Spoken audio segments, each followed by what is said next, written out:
the sanctuary, but that is within the precincts of All Saints Cathedral. Kwa hivyo tukiwa hapa upande wa Ingoo, tunakemea tukio hilo. Inaonekana Bwana Ruto na administration hawajaelewa maana ya demokrasia, na ile mkataba alisaini ambayo imesomwa hapa na Rigiji ulionyesha kwamba wao lazima wazingatie mfumo wa plural democracy, multi-party democracy.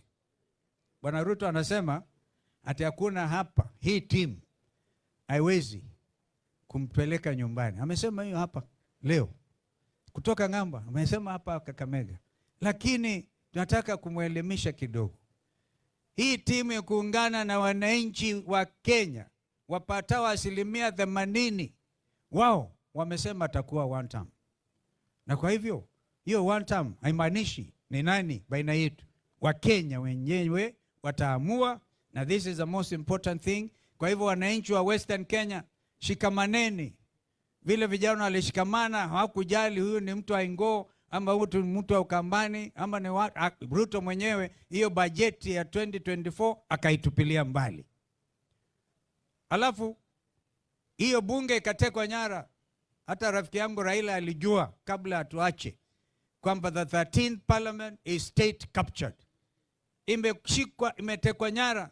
Na kwa hivyo ndio tukasema wetu waheshimiwa ambao wengine tuko nao hapa, tuko kwa mfano na kiongozi deputy leader wa Senate ako hapa, Senator wa Kitui, tuko na waheshimiwa wengine hapa katika National Assembly.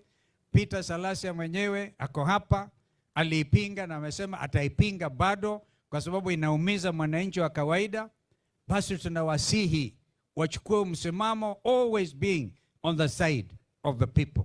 And though we are here to say tuko upande wa watu wa Ingoo, wa Mulembe Nation. Tunajua Ruto anategemea tu kitu kimoja. Anaona kwa sababu hao viongozi wengine wamesalimu amri kama vile ndugu wengine ambao wametajwa hapa, ambao tulikuwa nao kwa struggle, wakasalimu amri kwa niaba yao binafsi, ubinafsi wao. Anajua asipogawanya Mulembe Nation, yeye ni one term. Ndio tunasema wananchi washikamane, viongozi tushikamane, wale wako pamoja na wananchi, akikituhakikishe kwamba uchaguzi unaokuja tarehe 10 mwezi wa August mwaka ujao. Unajua ile ingine walikuweka sahihi for the 9th of August. So you can see the next election, the next Tuesday in 2027 itakuwa tarehe 10 mwezi wa 8 mwaka ujao. This will be the mother of democracy. Hii ingawaje unajua Bwana Ruto na timu yake mna mpango wa kuiba kura, lakini tunasema tutashikamana wananchi wote, tulinde katiba yetu na tulinde demokrasia yetu. Asanteni sana.